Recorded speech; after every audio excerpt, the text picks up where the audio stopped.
Halo Sobat Bijak, ketemu lagi dengan kelompok 4 di sini. Kali ini kita akan belajar sama-sama tentang agenda setting atau pengaturan agenda. Catatan ini disusun oleh sobat-sobat bijak di bawah ini ya. Hari ini kita akan bahas apa ya? Yang pertama, apa itu agenda kebijakan? Lalu, bagaimana isu kesehatan menjadi prioritas dan diangkat menjadi agenda kebijakan? Yang ketiga, siapa yang berperan mengatur agenda? Lalu, bagaimana pengaruh politik dalam agenda setting? Yang kelima, bagaimana sebuah kebijakan diformulasikan? Dan yang keenam, contoh agenda setting yang representatif. Jadi, apa sih itu agenda kebijakan, Sob? Menurut Canbus tahun 2012, agenda kebijakan adalah daftar isu-isu atau masalah yang biasanya menjadi perhatian khusus pada suatu waktu tertentu bagi pemerintah atau bukan pemerintah untuk mengambil tindakan. Tingkatan agenda ada 4. Yang pertama, agenda universal. Terdiri dari semua agenda yang bisa diperbesar dan dibahas bersama dalam suatu masyarakat atau sistem politik. Yang kedua, agenda sistemik. Roger Kopp dan Charles dalam Winarno 2002 menjelaskan agenda sistemik adalah semua isu yang menurut pandangan anggota masyarakat politik pantas mendapat perhatian publik dan mencakup masalah-masalah yang berada dalam jurisdiksi wewenang pemerintah secara sah. Yang ketiga, agenda institusi merupakan agenda yang mempunyai sifat lebih khusus dan konkret jika dibandingkan dengan agenda sistemik. Agenda institusi adalah masalah-masalah yang mendapat perhatian sungguh-sungguh dari pejabat pemerintah, misalnya agenda kepresidenan, agenda administratif, atau agenda pengadilan. Yang keempat, decision agenda. Pada tahap ini biasanya terjadi tarik-menarik antar kelompok. Ada pihak yang mendorong sebuah isu untuk masuk ke dalam decision agenda, namun ada juga pihak yang menahan supaya isu tersebut tidak masuk dalam tahap itu. Nah, Sobat Bijak, setelah kita membahas apa itu agenda kebijakan dan apa saja tingkatan agenda, yuk selanjutnya kita bahas tentang bagaimana proses sebuah isu diangkat menjadi agenda kebijakan. Proses ini dimulai ketika sebuah isu kesehatan menempati tempat pertama dalam prioritas pemerintah. Pemerintah melakukan proses penyeleksian isu atau masalah kesehatan yang hendak ditindaklanjuti sebagai agenda kebijakan. Pemerintah secara aktif meninjau isu-isu yang dianggap paling penting dan akan menjadi bahan diskusi, diikuti dengan perhatian kebijakan pemerintah, misalnya dalam hal kesehatan. Pemerintah akan fokus pada penyakit yang bertanggung jawab atas terjadinya kecacatan, kesakitan, dan kematian pada masyarakat untuk kemudian dirumuskan dalam sebuah agenda kebijakan. Pada proses ini, penting untuk kita melihat suatu kekuasaan dan gagasan.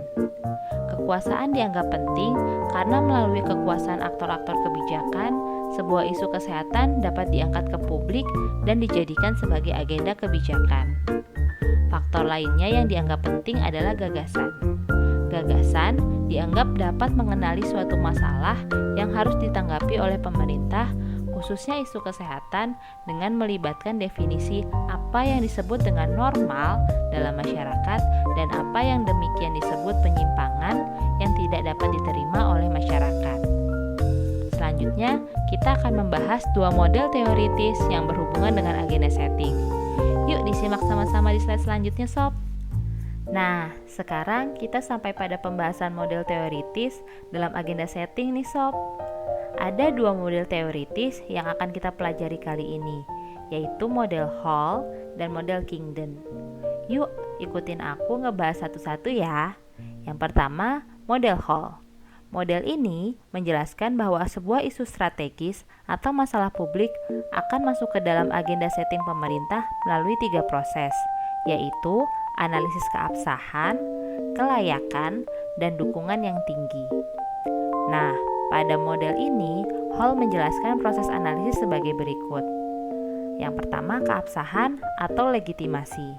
Keabsahan atau legitimasi merupakan karakteristik pokok masalah yang harus diperhatikan dan pemerintah berhak atau bahkan berkewajiban untuk campur tangan terhadap masalah tersebut. Yang kedua, kelayakan. Kelayakan diidentifikasi sebagai suatu pengetahuan baik teknis maupun teoritis, sumber daya, kemampuan administrasi, dan keberadaan infrastruktur pemerintah. Apabila ada keterbatasan teknologi, keuangan, atau tenaga kerja yang menyebabkan suatu kebijakan tertentu tidak bisa diterapkan, maka masalah tersebut tidak layak untuk masuk ke dalam agenda setting. Yang ketiga, dukungan yang tinggi. Hal ini mencakup pokok masalah yang menyangkut dukungan masyarakat terhadap pemerintah. Apabila tidak ada dukungan atau ketidakpuasan yang sangat tinggi terhadap pemerintah, maka akan sulit bagi sebuah pemerintahan untuk memasukkan suatu pokok permasalahan ke dalam agenda setting. Selanjutnya, model kedua yang bakal aku jelasin di sini adalah model Kingdon. Model Kingdon ini erat kaitannya dengan istilah jendela kebijakan dan 3 aliran ya sob. Pasti penasaran kan apa maksudnya? Yuk simak penjelasannya. Model Kingdon menjelaskan bahwa karakteristik isu jika digabungkan dengan fitur lembaga dan keadaan politik secara bersama dengan pengembangan solusi kebijakan dapat membuka dan menutup jendela peluang untuk mengalihkan suatu masalah ke dalam agenda. Kebijakan muncul melalui 3 aliran proses yang terpisah dan berkelanjutan.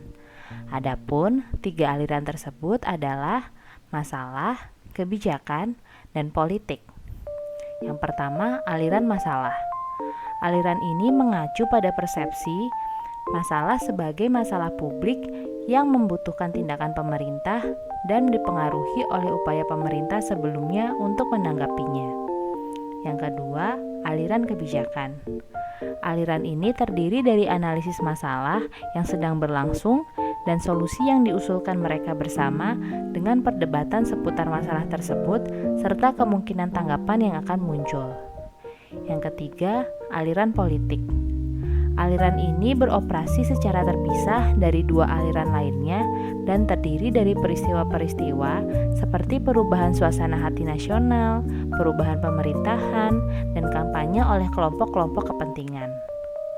Menurut model Kingdon, 3 aliran mengalir sepanjang saluran yang berbeda dan sebagian besar secara independen sampai pada waktu tertentu menjadi jendela kebijakan. Mereka mengalir bersama atau berpotongan. Kebijakan hanya akan dianggap serius oleh pemerintah ketika ketiga aliran tersebut berjalan bersamaan. Berikutnya, kita akan membahas tentang siapa yang mengatur agenda. Ketika membahas siapa, maka kita terpikirkan tentang aktor-aktor pembuat kebijakan. Tapi, sekarang kita cerita dulu tentang pemerintah dan media yang mengangkat isu-isu penting ke agenda kebijakan. Sudah pasti pemerintah merupakan penentu agenda yang penting ya sobat, karena mereka mengontrol atau membentuk proses legislatif dan seringkali memulai perubahan kebijakan. Tapi sobat, karena pengaturan kelembagaan secara rinci dalam negara berbeda, hal ini mempengaruhi kekuasaan pemerintah yaitu eksekutif untuk mengatur dan mengendalikan agenda. Misalnya pada Amerika Serikat, Komite Kongres memiliki hak untuk membawa proposal ke pemungutan suara oleh legislatif, dan Presiden sebagai pemimpin eksekutif tidak dapat melakukannya.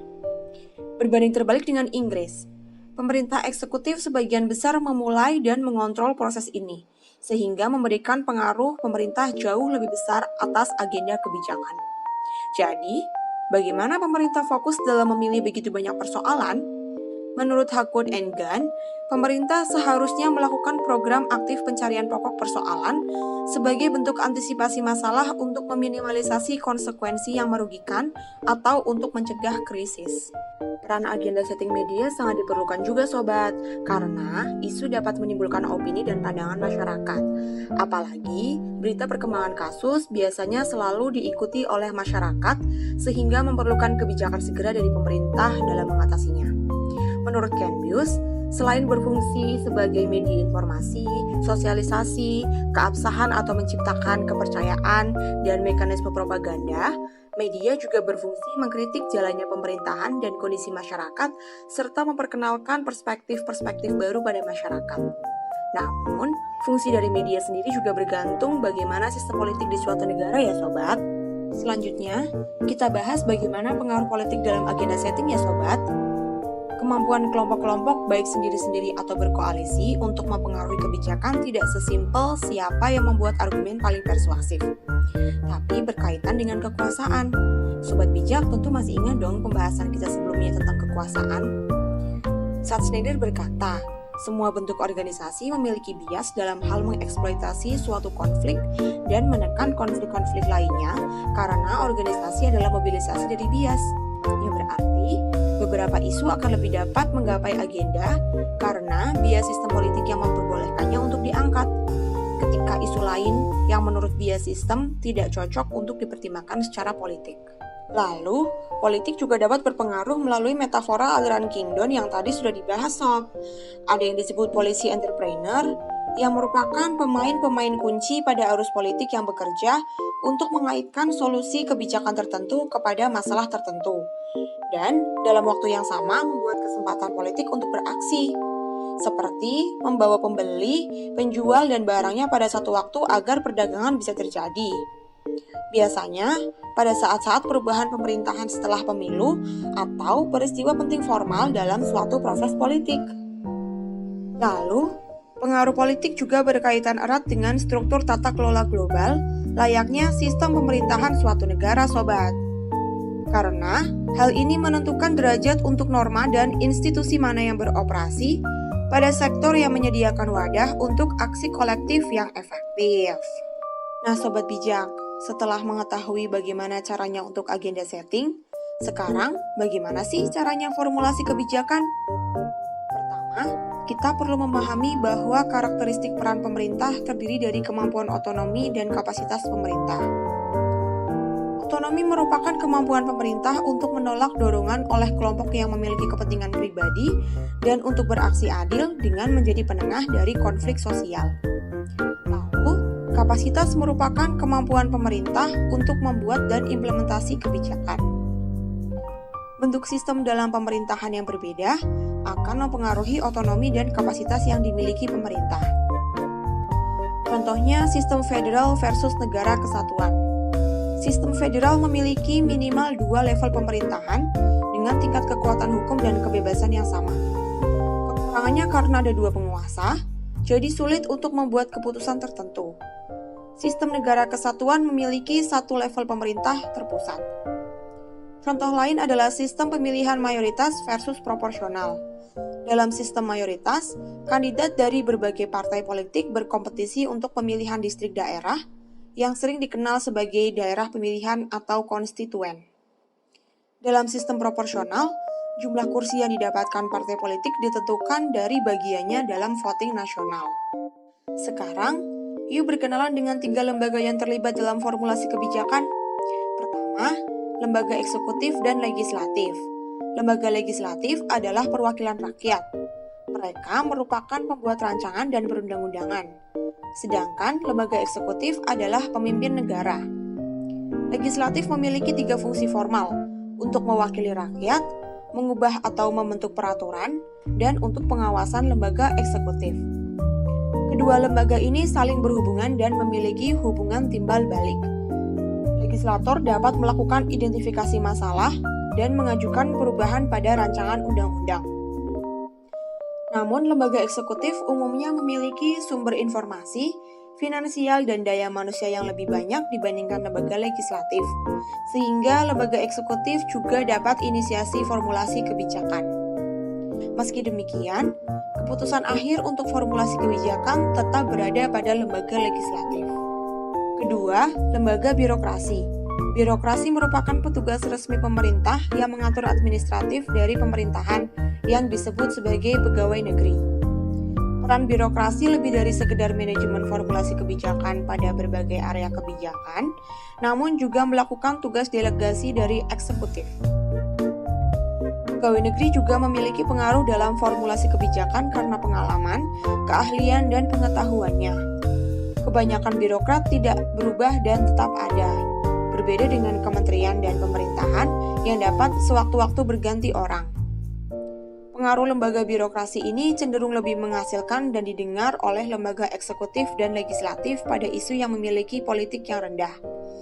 Sedangkan isu dengan konflik politik yang tinggi dapat menyebabkan lembaga atau pegawai negeri tersebut mengalami pembatasan kerja. Yang ketiga yaitu lembaga yudikatif. Badan yudikatif bertanggung jawab untuk memastikan pemerintah sebagai eksekutif beraksi dalam hukum yang sudah dibentuk oleh badan legislatif dan bertindak sebagai hakim terhadap ketidaksesuaian terhadap interpretasi hukum pada prakteknya.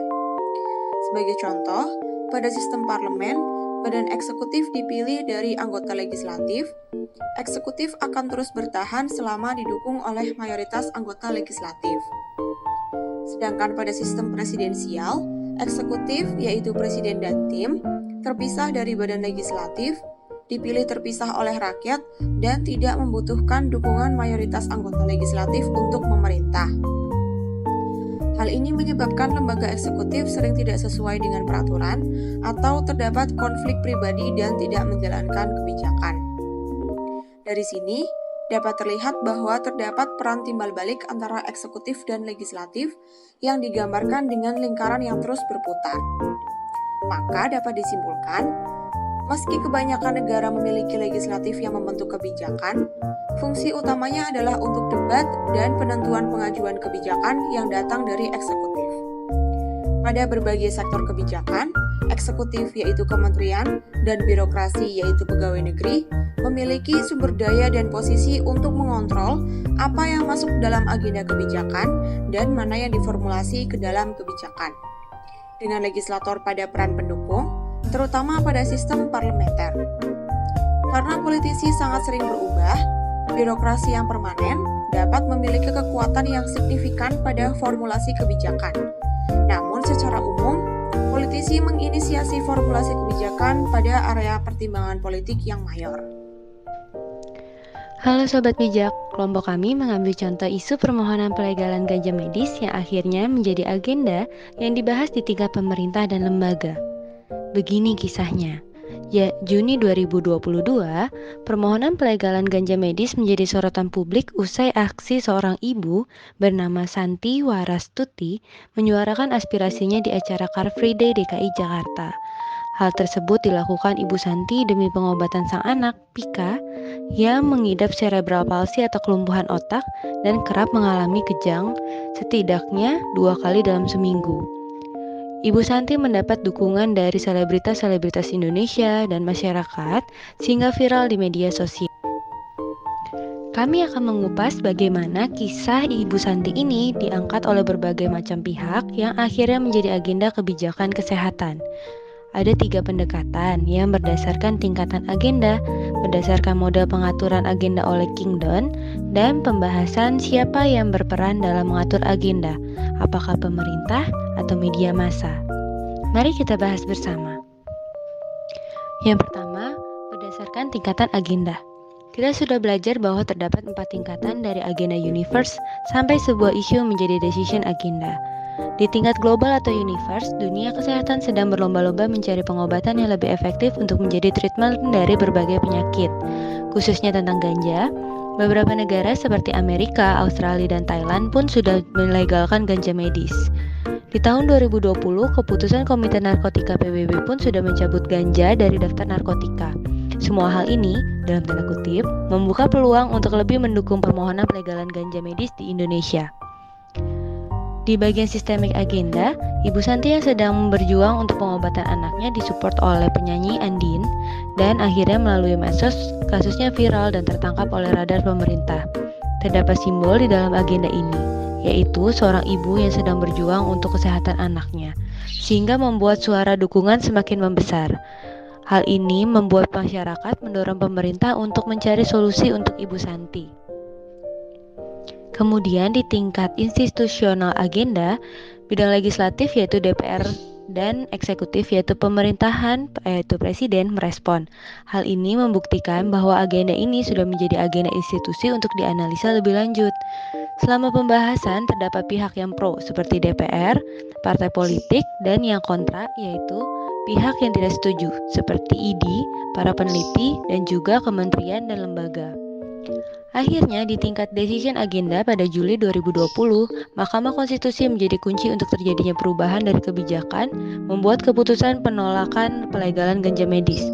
Namun dampak dari agenda ini, Kemenkes memulai penelitian tentang manfaat ganja untuk medis dan BNN, Polri, memperkuat lini untuk mengawasi terjadinya pelanggaran pemakaian ganja di Indonesia.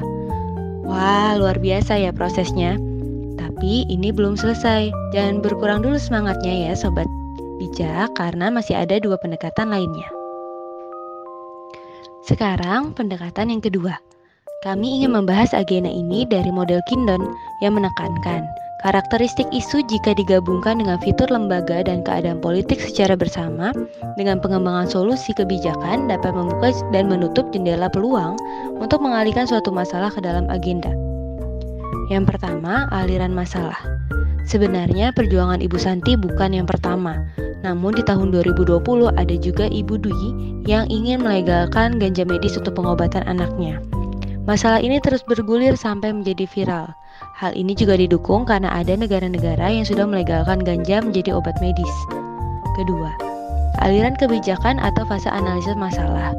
Undang-Undang Nomor 35 Tahun 2009 tentang narkotika mengungkapkan bahwa untuk meningkatkan derajat kesehatan sumber daya manusia Indonesia dalam rangka mewujudkan kesejahteraan rakyat, perlu dilakukan upaya peningkatan di bidang pengobatan dan pelayanan kesehatan, antara lain dengan mengusahakan ketersediaan narkotika jenis tertentu yang sangat dibutuhkan sebagai obat, serta melakukan pencegahan dan pemberantasan bahaya penyalahgunaan dan peredaran gelap narkotika dan prekursor narkotika.